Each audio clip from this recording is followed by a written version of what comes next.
જેનો ટાકણે ઘાટ ઘડાય નહીં, જેનો તાજવે તોલ તોલાય નહીં, મૂલવાય બધું આ દુનિયામાં પણ માના હૈયાને મૂલવાય નહીં. એ મૂલવાય બધું આ દુનિયામાં પણ માના હૈયાને મૂલવાય નહીં. એટલે કવિઓએ કીધું છે કે ઘોડે ચડતલ બાપ મરજો પણ રેટિયા કરતલ માન મરજો. અને એટલે જ પેલા શિવાભાઈ દોહો ગાયો ને, મોઢે બોલું માં તો મને હાજે નાનપણ હાંભરે, પછી મલક બધાની મજા મને કડવી લાગે કાગડા. એ મૃત્યુલોકની વાત થઈ, પણ રામચરિત માનસમાં ડોકિયું કરો તો જનની કેરું જોર રાઘવને રહેતું સદા, તેથી માને ને કરી મોર કર્યો પિતાને કાગડા. ભગવાન રામને પણ કૌશલ્યાનું જોર રહેતું હતું. અને એથી આગળ કૈલાસના ખોપરા ઉપર જાઓ તો શિવને મળ્યું સદા મહાદેવ પણાનું માન, પણ માના આલાના ગાન ભાગ્યમાં નહીં ભોળા. ઓદો મળ્યો સદા મળી, પણ માં તો ભગવાન ભોળાનાથ નહીં નહોતી. શિવને મળ્યું સદા મહાદેવ પણાનું માન, પણ માના આલાના ગાન ભાગ્યમાં નહીં ભોળા. એક વખત વીછી કરડે અને જે વેદના થાય એવો 100 વખત વીછી કરડે વેદના થાય ત્યારે મારો તમારો જન્મ થાય. આ શરીરની ચામડીની મોજડી શિવરાવી માના પહેરાવી તો એના ઋણ આપણાથી ચૂકવી ન શકાય. અને માય એટલે મેં કીધું ઘોડે ચડતલ બાપ મરજો પણ રેટિયા કરતલ માન મરજો. ગામના વાહિંદા કરી રંડાપા ગુજારી વિધવા પણ કાઢી અને દીકરા મોટા કર્યા હોય એ માન મરજો. અને એવી માં 20 વર્ષનો દીકરો ભણાયો, છોકરો પરણીને ઘરે આવ્યો, હજી એકાદ મહિનો થયો ત્યાં એને એના વોવે એમ કીધું એના દીકરાને તારી માં નડે છે. છોકરો ગાડી લઈને બપોરે ઘરે આવ્યો ને કીધું માં બે જાવ ગાડીમાં, આપણે જાત્રા કરવા જાવ. એ બુઢા પોતે એસો કીધો મેરો વરહો કીધો વેશ, વણ પાણીએ વણ હાબુએ મારા ધોળા કીધા કેશ. બુઢા પોતે એસો કીધો મેરો વરહો કીધો વેશ. ચાંદીના પતરા જેવા વાળ થઈ ગયા. માં લાકડીના ટેકે ટેકે ગાડીમાં બેહી ગઈ. ગાડી મોટા શહેરમાં જઈ અને એક ઓટલા ઉપર બેહારી દીકરો વિયો ગયો. એ ઓટલો બીજો કોઈ નહોતો, વૃદ્ધાશ્રમનો ઓટલો હતો. એમાં 5 નંબરની રૂમમાં માને રાખી દેવામાં આવ્યા. અને માએ મેનેજરને એમ કીધું કે ભાઈ મારો દીકરો કવે દીકરો નથી, દી ફર્યો છે, હવે નહીં આવે. કોના છોરું કોના વાછરું કોના માને બાપ, જાવું જીવને એકલું હારે આવે પુણ્ય પાપ. 5 વર્ષ માં એમ કહેવાય વૃદ્ધાશ્રમમાં રહી અને છેલ્લે જીવને જમને વાદ હાલતો હતો. મોતે નાળ્યું માંડ્યું જમ જડાફા ખાય તોય એને છોરુની ચિંતા થાય, એને કેમ વિહરી કાગડા. છેલ્લી અવસ્થા મેનેજરને બોલાવીને કીધું મારા દીકરાને બોલાવી દો. ફોન કરવામાં આવ્યો, દીકરો ગાડી લઈને આવ્યો. માને કીધું માં શું કામ છે? બેટા મારે તો 1 કલાક જીવવું છે, 1 કલાક પછી મરી જાવું, પણ અહીં 3-4 રૂમોમાં પંખા નથી, નખવી દે. અને દીકરા એમ કીધું કે માં એમાં એસી ફિટ કરાવું, પણ તમારે તો મરી જાવું છે ને. ત્યારે આ દેશની માએ એમ કીધું બેટા મારે મરી જાવું, પણ તારા દીકરા તને મૂકી જાય ને તો તું પંખા વગરનો નહીં રહે, એટલે નખવતી જાવ. સંતાનની સેવા ચાહો, સંતાન છો જેવું કરો એવું ભરો, એ ભાવના ભૂલશો નહીં. ભૂલો ભલે બીજું બધું, મા બાપને ભૂલશો નહીં. લાખો કમાતા હો ભલે મા બાપ જે લાખ નહીં પણ રાખ છે, એ કદી વિસરો નહીં.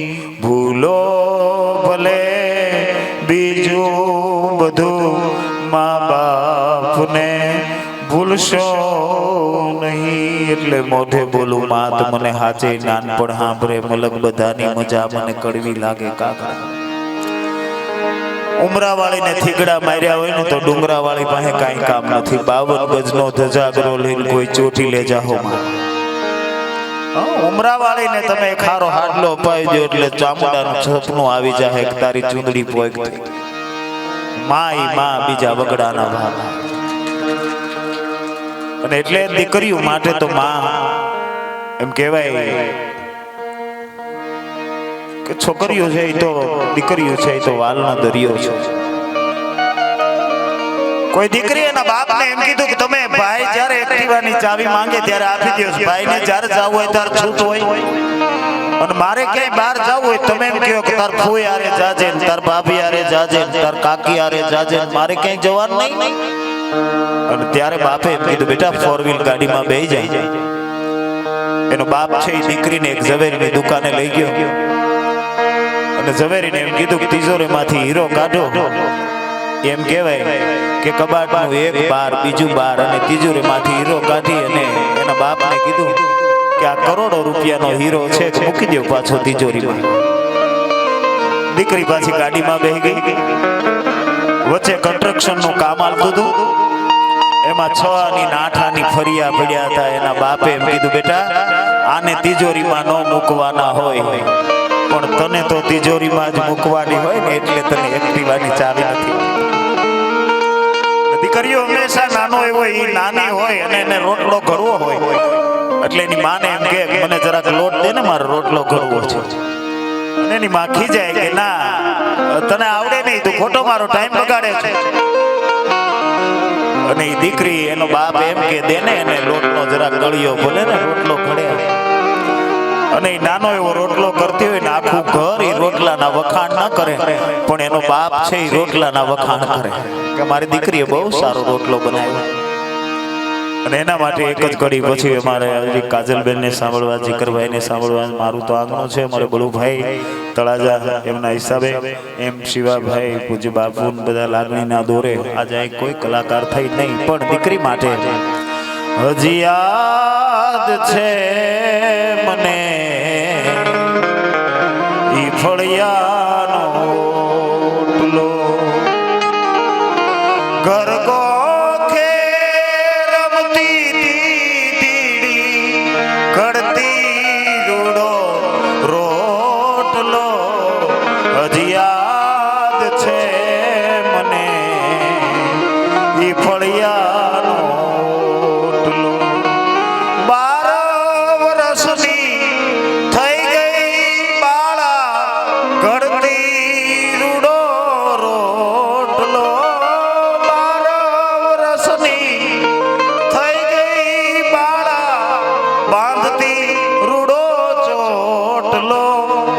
ઘૂંઘટડે એ ઘેરાણો ઓલો મર્યાદાનો પોટલો હજી યાદ છે મને ઈ ફળિયાનો ઓટલો.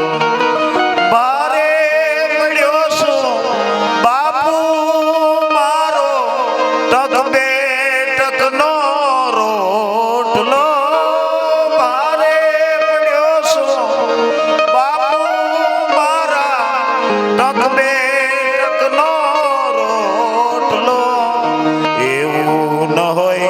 મારી દીકરી આયા કાયમ ન હોય તારો રોટલો હજી યાદ છે મને ઈ ફળિયાનો ઓટલો. દેશ ગયો પરદેશ ગયો જોઈ મેં મોટી હોટલો પણ ક્યાંય ન ભાળ્યો મારી દીકરીના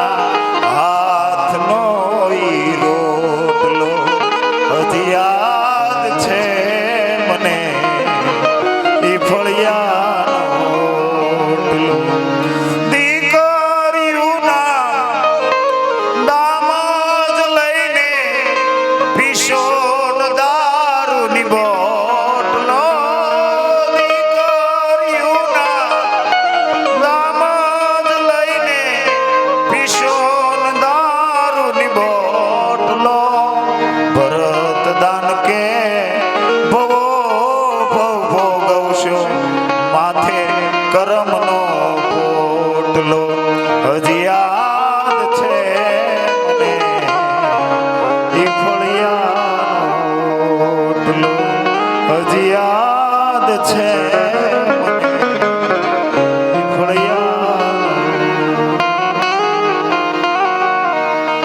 દુનિયાની તમામ સાધના તમને પ્રાપ્ત થતી હોય ને તો એ ખાલી ખાલી કળોયોના આશીર્વાદ હોય છે, એ દીકરીઓના આશીર્વાદ.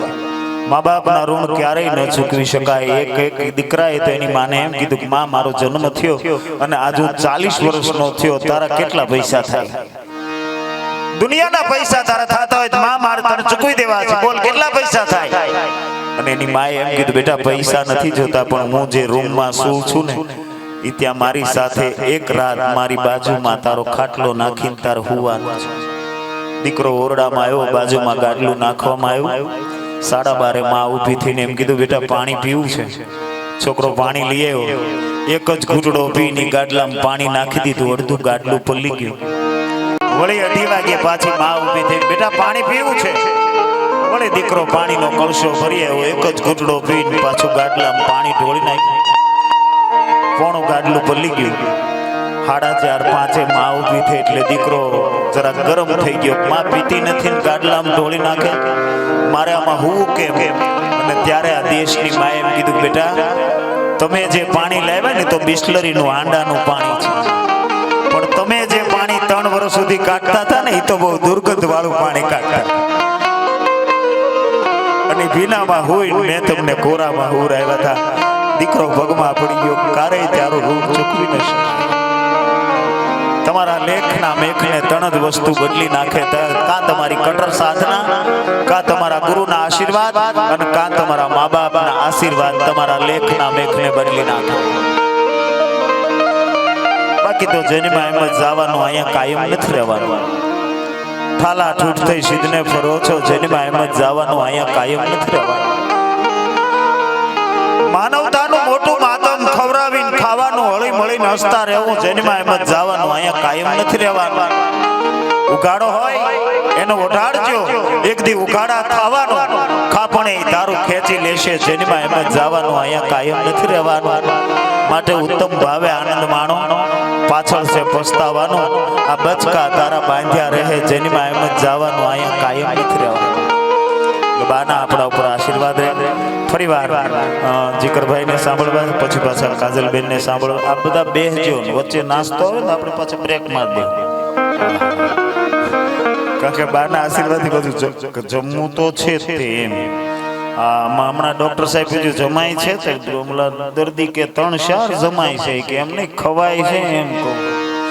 હા કઈક બોલવા મતતા હતા. એટલે અમારા ભાઈ જીકરભાઈ મીર, વોઇસ ઓફ દિવાળી બેન ભીલ, એ આડો પડદો હોય તો એવું લાગે કે દિવાળીમાં ગાય છે, એવા અમારા જીકરભાઈ અને કાજલબેન આપણે તળાજા એમને સાંભળ્યા, પણ વચ્ચે કંઈક લાઇટ ગઈ એટલે હજી એમને સાંભળવાનો મોકો બાકી રહી ગયો હતો, એટલે પછી કાજલબેનને સાંભળવા. એ પહેલા જીકરભાઈ મીરને વિનંતી કરું, બા હજી ભાગ્ય છે તારા હાથમાં, ચેત ચેતન રચેત,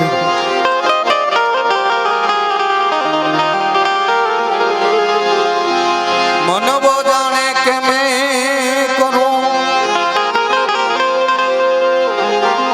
કરતલ તુજો કોઈ કોઈ, આદરા તારા યદ વચ્ચે રહે, મારો હરે ઈસો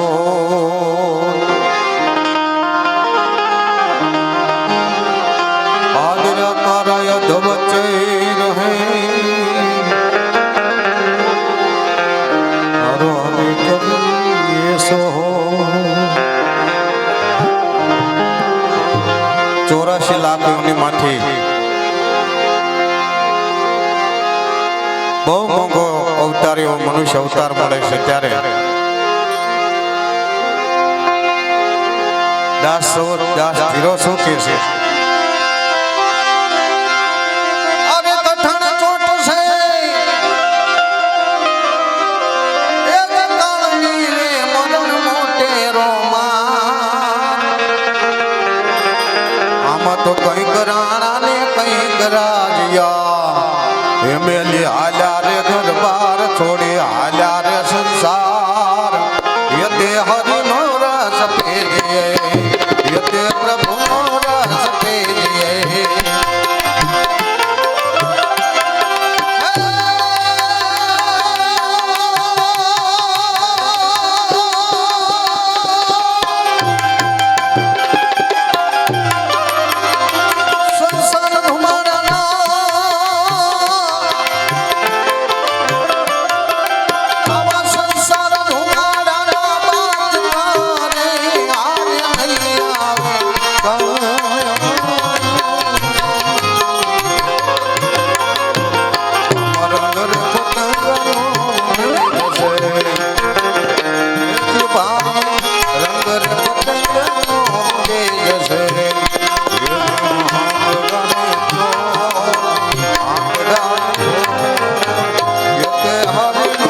કઈ કરાયા મેં આજા રે ઘરમાં છોડી આજા રે સંસાર યતે હરિ યતે પ્રભુ સખી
ફરમાઈશ આવી છે ફરમાઈશને માન આપો.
રે